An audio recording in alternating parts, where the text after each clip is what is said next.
Are they outside of the doing the school assignment mindset? You have been trained for many, many years. By the time you graduate college, you get assignments and there's a problem to solve and you do it. The leap that you have to make is coming out of this assignment doing mindset into sort of organic environment, figuring out what the actual problem is. Right? Ben Collins is a 20-year tech industry veteran who's formerly worked at Apple, Facebook, and is the current CTO of a fast-growing tech company. In this episode, we talk about what actually gets you promoted and noticed as a young professional, the future of coding in the age of AI, and Ben's career advice for those aspiring to work in tech. Is coding dead? What's the step-by-step playbook to recruit and then eventually land a job at one of these firms? Where do you think it's going to be in 3 years if you had to predict? What sets people apart is not just the technical skills. It's often...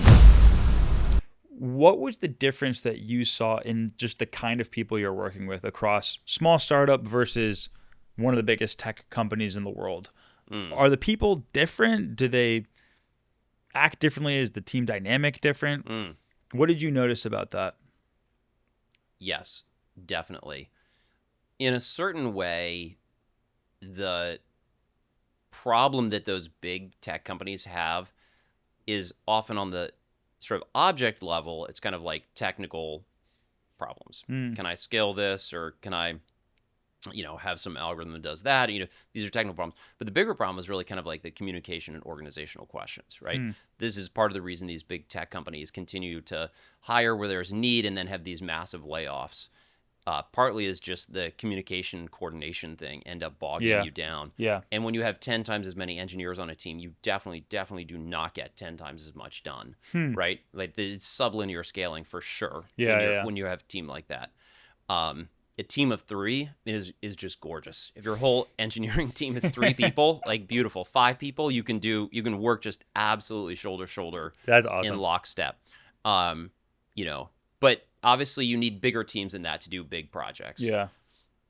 So anyway, what I am saying is that those big tech companies often really end up hiring and finding people who are really good at sort of communication and coordination between people, et cetera. It's really the social skills that end up coming to bear. Now, when I was at Facebook, and this was admittedly a good 6 years ago, so it was probably a different time, but this was just something that they looked for super heavily in terms of who they brought in, was just kind of like that ability to be very, very, and I don't want to say political, because that really isn't the goal, but like very good at working with others. Very diplomatic. Essentially, very, very good at being diplomatic and like getting to the heart of issues and coming to conclusions as quick as possible and that whole thing. So obviously, when you're a company that size with that kind of budget, you get to be very choosy about who you're bringing in and can choose like excellent technical skill, excellent social skill at the same time. That's like an unintuitive thing that at one of the biggest tech companies in the world, where you would expect it's like all about the technical skills, it's actually about the social skills. Yeah. And I think that's one really important thing to remember here. And, you asked me earlier about advice for people earlier in their career. Is there's absolutely a baseline on technical skills. There's absolutely a baseline sort of, you might say, table stakes on knowing the area, knowing the field, knowing the technology, knowing the frameworks. But really beyond the first 6 months of your career, the things that are going to really help you out tend to be more like those social skills, those higher level ability to communicate and think. And, it's not just technical prowess. Can you think of a time when you saw someone really thrive because they were advantaged socially? Meaning they're so good socially, you're just like, that guy was just an amazing engineer, but what really carried him through was the social stuff. Yeah, I definitely can. I guess I'm really thinking about one person. I could probably think about a few more people, but really the ability, someone pretty junior in their career overall, basically only a few years into their career, who has an outsized role in terms of leadership, and really an outsized impact. There's a kind of minimum bar around technical skills, et cetera, right? But definitely kind of that ability to stay on top of things, stay organized, communicate well, kind of understand how to talk to, the leadership and let them know what's going on and how Yeah. to look after people that are on the team and Mm. really gets people ahead. What did when you were at Facebook, how did they spot that? Are there any like unique Facebook interview questions that you were asked or had to ask Mm, other people? mm. I think it's just spending a lot of time on the soft skills type things, like, Really? you know, the classic interview stuff about, you know, conflict resolution Mm. and this thing and that thing, and really kind of seeing, okay, how do they think about that? I can tell you some about how we interview, but Yeah, yeah. definitely it's always on, you know, is there conflict resolution? Do they understand kind of the process of thinking about how other people are approaching the situation, right? Mm.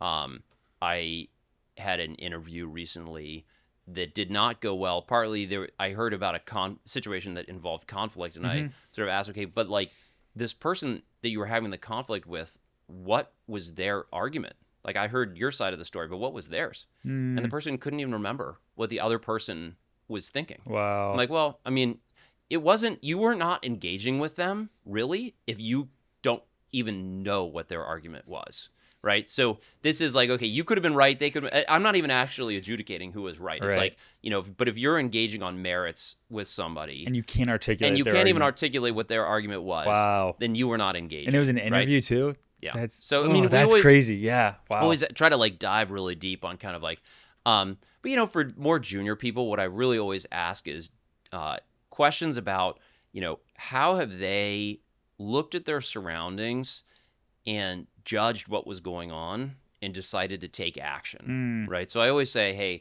you know, even when you're just coming out of school, like what was a situation, what was a an environment where you saw that something could be done better or different, and then kind of like what did you do about it? What Hmm. was the outcome, right? Wow. And it's sort of like saying, okay, do they look at their surroundings, their life, actually think about it, not just like kind of react, Yeah. right? But do they actually think about it and then come up with ideas about how to take something and improve it, make it better, right? And so I think that that's kind of like the kernel of this ability to level yourself up and level up the Yeah. organizations that you're part of and level up the teams that you're part of Mm. is kind of this ability to kind of examine the situation as it is, not just reacting to it emotionally, and then choosing ways to move it forward and kind of trying to be effective, right? Yep. What In do you that. so staying on this thread of young aspiring engineers, what do you think the number one thing that you've seen young engineers struggle with is? Mm, And it could be a skill that they're lacking. It could be a yeah. just I don't know a hard Mm-hmm. time socially. It could be a Mm-hmm. work thing. What just Yeah. across your career, just the young engineers you've seen. Right. This is the number one thing they've struggled with. I think for me, it's almost always, are they outside of the doing the school assignment mindset? Hmm. Because you have been trained mostly for many, many years by the time you graduate college or some, you know, graduate degree. Well, I guess less than that, but you know, for many years of undergrad and, you know, all the school before that, you get assignments and there's a problem to solve and you do it. And then Mm. you're kind of done. And early in a career, that's kind of translates, right? You're usually given work to do, some you bite-sized task that has an exit criteria that you're told. It's like, okay, Yeah. success is doing this thing, getting it to do, you know, going from A to B. And so really the leap that you have to make within really a year, 2 years, tops 3 years is coming out of this assignment doing mindset Hmm. into sort of moving into a much more sort of like organic environment, figuring out what the actual problem is, right? Sussing out the problem and then figuring out what are possible solutions and trying to figure out them. So I think Hmm. it's kind of like moving beyond the assignment mindset. Right. And how do you grow out of that? Or is it something that you don't see a lot of people successfully Right. I bridge mean, that this gap? is part of the reason I asked the question about looking at your surroundings and trying to figure out how you want to change them and improve. Because Hmm. at the end of the day, the assignment mindset is I was given a thing to solve, I can solve it, Yeah. which is valuable, right? And it's how you often learn when you're, you know, in a classic traditional kind of undergrad and high school situation.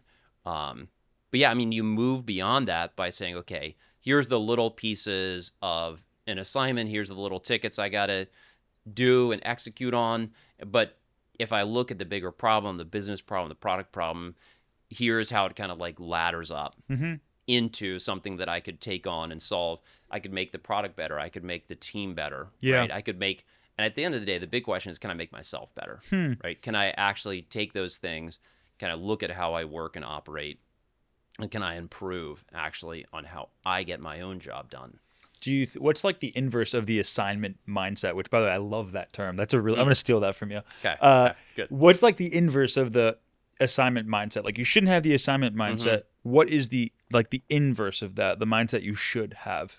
Like taking Right. initiative? Is it? Yeah, it's a little taking initiative. I Yeah. mean, I usually think of it as spotting the problems, kind of like looking at a generalized area that's causing pain that someone knows is kind of like the problem, and then sort of like teasing out what the essence of that problem is, and then moving to solution, right? Moving from problem space to solution space, and being able to sort of like understand the different pieces of the puzzle that go into the problem. Yep. Organizational, business, technical, all of these things, and put those all together into kind of like a higher level definition of what the problem is, so you can take some action, move forward. And it's interesting because, to your point, for like 22 years, young people are just going. People my age, you're going through this process where it's like there's always a clear answer which the teacher knows, you don't know, and if you check the boxes, you will get to that answer. Right. But the problem with that in the workplace is that a workplace is not like math. Company leaders don't always know the answer. So even if they were to scope out a project, there might be a general objective, but you can't know with particularity the essence of what you need. Absolutely. And like, you do need some people to, or maybe honestly, you can use some people on a team to move sort of individual tickets forward, but you need high level thinking and sort of like that ambition to move something forward and that kind of foresight to know what it is. Yeah, I mean, I think the other thing here is that for people, especially in the technical field, being able to prove to an employer, show an employer that you have some ideas about a project that wasn't just doing assignments, right? So a lot of people get involved in open source.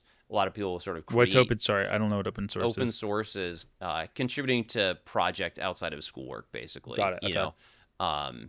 And people have a resume full of different projects they've worked on outside of school, personal projects. In the tech world, it's just actually quite easy, right? Especially now with the advent of like AI-driven coding, to create really interesting and impressive projects that solve interesting and sort of like timely problems. Yeah. Right. Would you, if we're advising my younger sibling, your nephew, on how to display the opposite of the assignment mindset, like things they can do either in an interview or early in their job, what would be some very practical things? Some practical examples of like, this is how you show your employer either in an interview or in the workplace that you don't have the assignment mindset. You're going above and beyond. I would say one of the things, there's internships. That's a great way to get started. Yep. They can be hard to come by at cool companies. Yep. But I think being able to say, hey, I had this internship, even if it wasn't at the most amazing place, but I did something good with it. Like I seized the opportunity and went with it. That's important.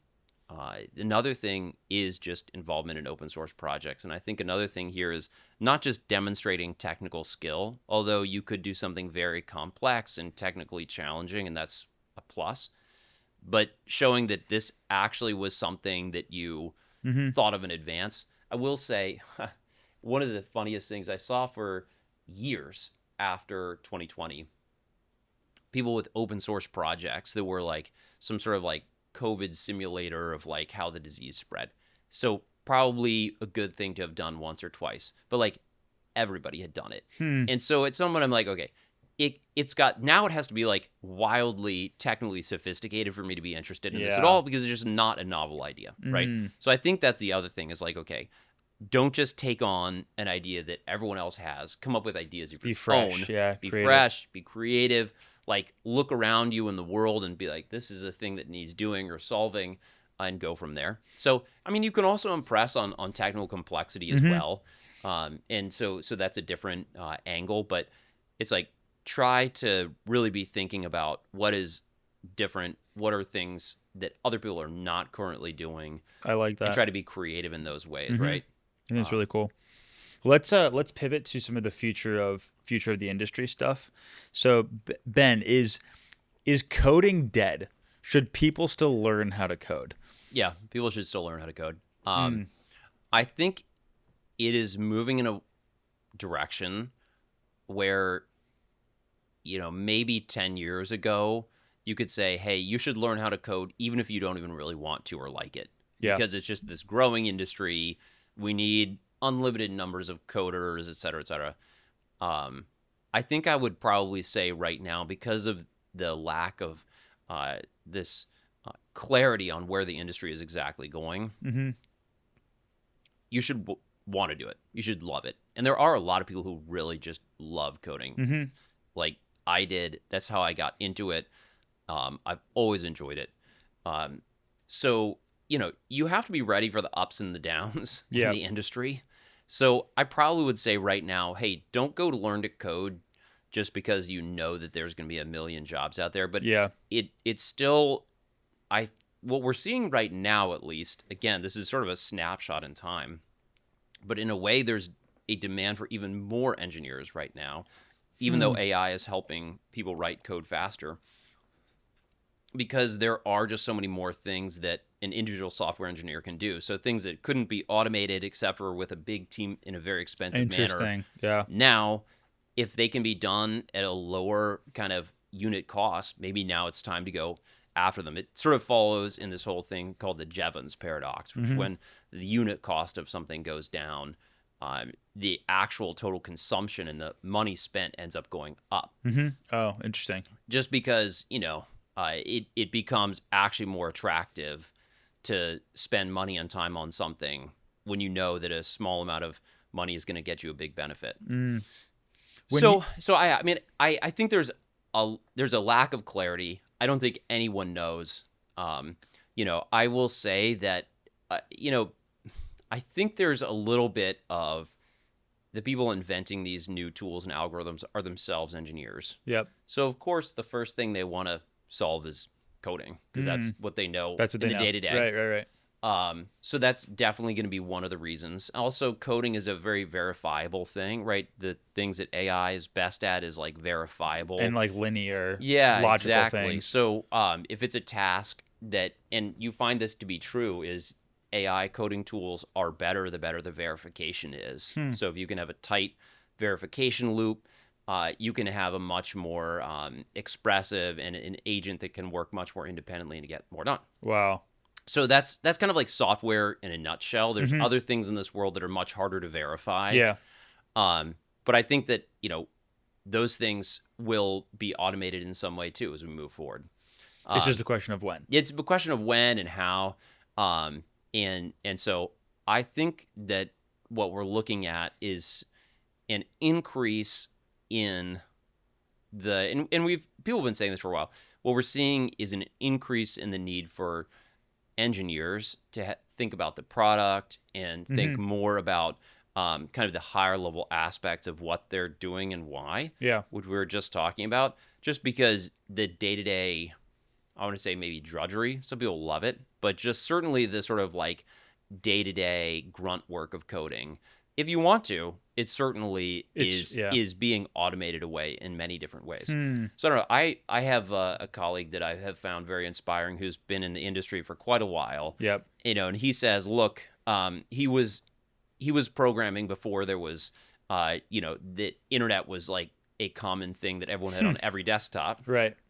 And at the time, just remembering all of the different details of the language you're using was important, because you didn't just have the internet to look it up. Yeah. And then the internet came to be, and all of a sudden you didn't have to remember nearly as much anymore. Right. And it kind of like was an upheaval in the skill set that was needed. Now this is probably a bigger upheaval in many ways. But I think the point is that like we're between coding and some other fields, frankly, we're just, technology is continuing. Yeah. Really. It's a very rapid thing. So, we're going to see where this goes. When you say that there's a feeling or there's a lack of clarity about where tech is going,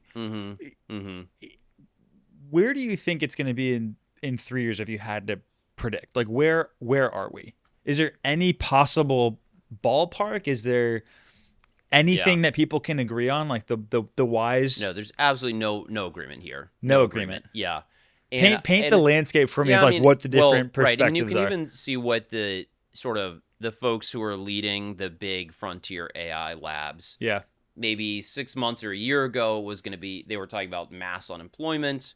Now it's like, well, what we're actually seeing is an increase in demand for software engineers. And so Mm, I just like, I don't quite know. I don't know what the model's capabilities will be. yeah. I don't know the larger sort of like geopolitical thing. I don't know about how expensive. Right now, I think we're getting a lot of this AI stuff at deeply subsidized rates. Hmm. And so I don't know how expensive these things will be. And so maybe that the cost will change the calculus that Hmm. businesses have around how much this stuff makes sense.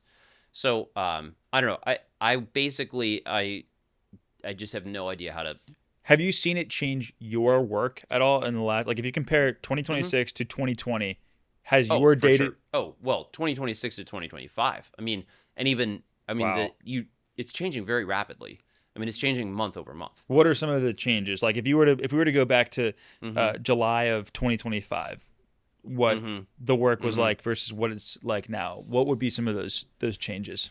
Yeah, I mean, I can get sort of like relatively technical here. There's some easier and less controversial things, and there's some bigger questions. Some of the easier things is there are sort of kind of grunt work tasks that are going to be helpful, what we would call refactoring, sort of going back and cleaning up code and Yeah, that yeah, sort of thing, which would have been just kind of like too expensive to really justify yeah. Mm-hmm. a year ago, definitely Mm. 2 years ago, definitely you were saying 6 years ago. Um, you do go back and refactor sometimes when it becomes really an unbearable Yeah, yeah, situation. yeah. But now, it's pretty easy to fire off an agent and say, okay, run all night, Do go this. refactor this thing, Yeah. thousands and thousands of lines of code. And especially if you have good tests, you Mm-hmm. can say, okay, this thing it can just be like set it and forget it. So Wow. that's one thing, which is like, overall, then once the refactor is done, usually an engineer will be faster the following day, right? Because everything makes more sense. And just like anything that accretes features over time, that's how Mm-hmm. we build. Eventually you have to look back and be like, okay, this is not the right shape anymore. We need to Yeah. clean this thing up. Um, so that's one thing. I mean, the bigger question is like, can we just describe what we want And and then just not do does it. any code and it does it? I mean, right now, if you, what I say is, if you want bad code, it's pretty much free right now. Bad code is free. I like Um, that. if you want to have high quality code that you want to support, because at the end of the day, a lot of things is like, well, as engineers, we don't just write something and then throw it over the wall. It's something that sticks around for years and we have to support. Yeah. Human judgment at some level is absolutely Necessary. necessary. Yeah. Um, I forget who described it to me like this, but they were basically saying that AI is like an incredibly fast dog where you still need mhm, to throw the ball in the right direction right. for the Yeah. dog to To like go. grab Right. the ball, complete the task, and then Right. come back. Right. Which I don't know if that's a Right. perfect I've analogy, also but heard, basically AI is like, having tons of like tireless interns who, kind of know what they're doing, but not but not really, really. Yeah. but they're tireless. Yeah. They will like work without complaint, and so they might Forever. kind of like Yeah. go in the wrong direction. So, but again, the other thing just to know is these models are changing and sort of the latest frontier models and open models, are really kind of like setting a new bar in terms of like the sophistication Mm-hmm. and sort of quality of work they can do while not being overseen. So I don't know. I think we're in the middle of a revolution Yeah. where code was just something that had to be created by hand. It was like all bespoke. Mm-hmm. And frankly, it made creating code extremely expensive. Like Yeah. engineers are very well compensated, and you need a lot of them to get any single thing done. Mm-hmm. Um, and right now, I think what we're seeing is a similar thing where people with good training and understanding of what's going on, being able to scale and just do more Yeah. individually.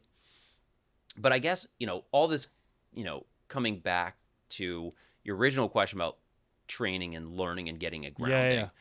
is very clear still that like decent quality code, even in the world of AI and AI driven development, Mm-hmm. you really kind of need to know what it's doing and why and what good looks like. Right. And so you still need that a Right. human verifying it. Yeah. Yeah. And if it's not verifying, it's at least saying, okay, this is the right shape of thing. Mm-hmm. This is the right architecture, etc. So I think one of the things our industry is struggling with, and by the way, it's going to happen in law too, in terms of like, fewer interns and Yeah. fewer associates. It's like, how do you become a partner, right? How do you train up that next generation? I've heard of, maybe the bottom rungs of the ladder are missing now. Yep. I think a bunch of industries are going to have to figure this out. There Yeah. are a lot of automatable things, But the which you do yeah. early in an industry, early in a career. Yeah. And it's coding, it's law. I don't know. Maybe it's even sort of like in medicine, sort of like the initial, understanding of reading X-rays or Yeah. looking through notes and trying to figure out what's going on. I don't know all these industries. Finance for Yeah, sure. yeah, Like yeah. these base analysts or consulting. Yep. It's like this sort of automation is gonna Hit all of the bottom rungs. It's gonna Yeah. hit the bottom rungs before it goes up. Yep. And then it's going to hit higher and higher. And so I think we are going to have to figure out, like, in each industry and how we're going to grow up the next wave of talent. And it's interesting because, yes, the bottom rung is going to get eliminated. But the problem is, if you're a company, the bottom rung is where you grow get the the talent. it's Yeah, where you yeah. get the scar tissue and accumulate the knowledge that you need to then Right. become a senior partner. So it's like it can't be just eliminate the entire Right. but because you still need the young people to be in the trenches, accumulate the scar tissue, learn the lessons Right. so that they can be the senior leader and take the company forward. And I Right? think- Like right. I don't know that the bottom rungs are gone. I just think it's going to be more competitive. Yeah. And, at the end of the day, you needed a lot of people on the bottom rungs just for automating things to like bring them up the kind of funnel towards the more senior folks who are going to make the decisions, et cetera. Right. You see this across a bunch of different fields. So we are going to have to reckon with how do we train up enough folks at these levels. I think at the end of the day, though, what I was saying is what sets people apart is not just the technical skills. It's often really not the technical skills. It's kind of that drive, that ability to think, those higher level abilities to like kind of plan and execute and have vision. And those are absolutely the things that are still going to set someone apart, even when they're earlier in their career, like, sort of at the bottom rungs of this ladder. So I think honestly, all of this just means that those skills and those abilities are going to become more important. I totally agree, and I'm glad you brought up the qualities that young people need to kind of thrive in the workplace, because I want to double click on not just what you do once you've gotten the job, but actually how you get the job. So imagine imagine your young nephew is ambitious, college sophomore, and wants to work at one of these elite tech firms, Google, Apple. What's the step-by-step playbook to recruit and then eventually land a job at one of these firms? Wow. I don't know that there's any exact clean Playbook, answer yeah. to this, any playbook. What I have seen, sometimes people either through, participation, there needs to be some early legible signal, right? If you're talking about early in the career. So sometimes that's going to elite schools. Sometimes it's being part of some like open source project. Sometimes it's kind of going above and beyond with extracurriculars that are kind of like in the field, right? Yeah. Whether it's some like coding competition and hackathon and stuff like that, that kind of like sets you apart a little bit. I would say mostly people don't break into those companies right away. Right from right right out of from college. undergrad, yeah. So at that point, really what you need to do is try to figure out, okay, who can I work with? And I said, like, people, like, really it's who. Yeah. Like, who can I work with where I'm going to learn and be able to really grow rapidly and get new experiences? And so what is that? Is that like small startups? Right. I mean, I think this is where smaller companies are like a great start. And, I also think, by the way, kind of the high variance, the sort of like riskier thing is actually in many ways better done earlier in your career, right? When you're younger and there's sort of like, you're able to kind of absorb those things a little bit more easily. There's fewer commitments that you have. So I think it's all about trying to figure out how you can grow and get new experience and level up. So And if you wouldn't, if you yeah. were advising your nephew who says, I want to go to Google or I want to go to Apple, you would say, don't apply directly out of school. You would say, like, win a hackathon, go work at a smaller company, Yeah. get more skilled, Yeah. and then go. I think it's fine to apply. One thing I think is true, what I've seen definitely in the industry is these big companies, they're really good at leveling junior engineers up in a very organized manner, right? The hyperscalers, especially, their bread and butter has been taking kind of raw talent and forming it into something great. Yep. It also means they grind through people early in the career and kind of, shoot them out the other side as well, right? But it is an organized way, if you can cut it, to get better and level yourself up. Yep. On the flip side, though, it is a relatively straight trajectory where you're learning usually a pretty focused set of things. And so what I try to tell people early in their career, sometimes people benefit from some more organized mentorship, like from a bigger company. Yeah. And then some people benefit from being thrown into kind of the chaos, the controlled chaos that being at a startup or a small company is. Yeah.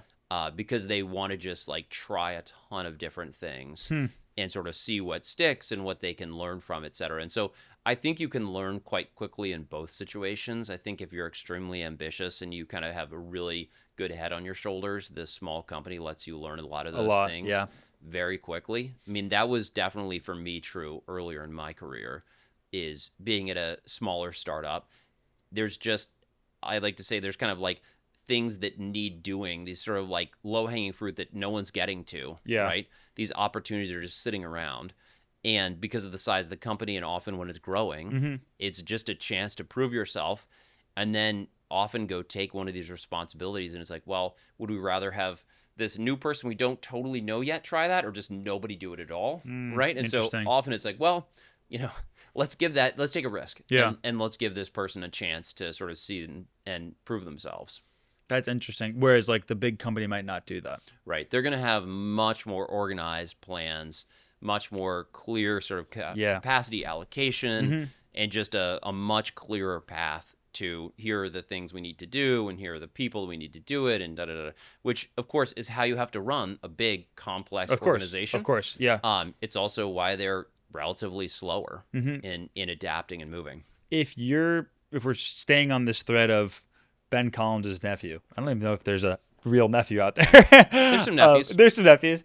When you think about like the future of the industry and like what roles might be there, what roles might not be there, what do you see as like the best 3 or 4 jobs out of undergrad that you should be applying for kind of in the tech field? I don't know the specific positions, but I'd imagine there's product managers, there's, UI people. What do you see as like in 2027 these are the three jobs you should aim for or at least look at?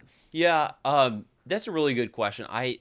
If I'm gonna be frank, I haven't thought deeply about this. Okay, that's fair. I will say, a friend of some of my kids is working, although he's worked as a software engineer in the past, is doing an internship this summer as a product manager. And I think that's a really interesting choice. Basically is trying to say, okay, I do need to know the basics of the software engineering stuff. We were talking about that earlier. I need to know how things work. But honestly, it's going to be important as we move forward, as AI is creating more of the code, to be leveling up and thinking about the product dynamics and kind of the market and the business and how things flow. So I think that it's also, for what it's worth, being a very technical, product-oriented person is going to be really one of the things that's moving people forward in the industry, especially younger folks. I'm remembering what you said earlier about how if you're going to go and do tech and major in computer science, you kind of have to love it, because if you don't love it, it's like before it was like, yeah, you should just major in computer science because it guarantees that you'll get a good job. With that not being the case, the new criteria is, well, if you feel a passion for it, that's when you should do it, which I find to be very exciting, actually, because you're going to have AI basically making it so that the people that are in their different careers are there not for money. It's because you actually have a an acclamation towards that thing or a passion for that thing. Mm-hmm. So in many ways, that's really exciting for Yeah. like what AI could do to the tech industry. And it's also going to let people with less technical skill get going on projects that would have just been totally infeasible. Right. 100%. A few years ago. Which again, to make something that's really truly productized and it want to scale it way out if it's a successful business is going to require people with technical know-how. But it is really cool that I think a lot more product ideas are going to be able to be tried at this point. Which is exciting. That is cool. Yeah. More creative things. Yeah. Well, Ben, last thing that we do on the show is we have something called the Young Adult Rulebook, which is basically we give every guest the book and they inscribe one rule or one piece of advice that all young adults should follow. And it can be about anything. So I'll hand this to you. Okay. I'll give you my pen. Oh, wow. I'll let you inscribe your one rule for all young adults, and then you can decide to keep it private. You can decide to read it aloud, whatever you prefer. Amazing. What? I guess I can pick a page and just write this in. Yeah. Well, I think. Let's see. Okay. Great. You can just pick a page. Take a page. Great. Something so simple that I remember hearing when I was recently graduated from college that has stuck with me in just so many situations. It's kind of simple, but it's the phrase act, don't react, which it's great in all spheres of life. And it just says, hey, like you are in control of what you do. Yeah. There's going to be stuff that comes at you from, all sorts of things from all different angles, good stuff, bad stuff, desires you have, things that are painful. And you have to choose to act rationally, think about what you want, what you should be doing, what's the right thing to do. And how to react. Yeah. And our nature is to react. I love that. That's been something that I think is just a great short little thing you can think nugget. of, a little nugget in all sorts of domains of life. All domains of life. I love that. Well, thank you for being here. This was fantastic. Yeah, thanks for having me.